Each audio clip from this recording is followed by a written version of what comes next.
Hey everyone, welcome back. New details have surfaced about the camera setup on Apple's upcoming foldable iPhone, unofficially known as the iPhone Fold. Expected to debut next year, the foldable iPhone is rumored to feature a book-style design with a 7.8-inch crease-free internal display and a 5.5-inch external screen. According to well-known analyst Min Chico, the device will sport a dual-lens rear camera along with front-facing cameras that work whether the phone is folded or unfolded, ensuring a consistent photographic experience in both the modes.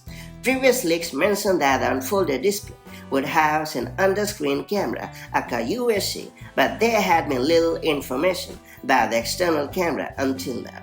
A report from Korean blog Yokes 1122, citing a Weibo-based source, claims the outer display will feature a hole-punch front camera, similar to what's seen on devices like the Google Pixel 9 Pro Fold. It's still unclear if the hole punch will remain visible during use or if Apple will incorporate it into a mini version of the dynamic island.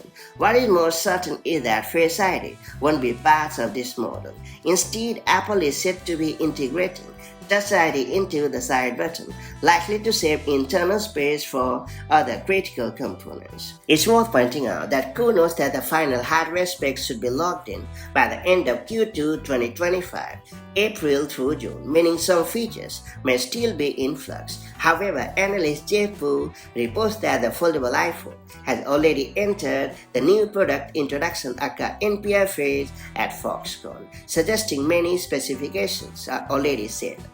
Mass production is expected to begin in Q4 2026 with a launch anticipated in late 2026 or early 2027.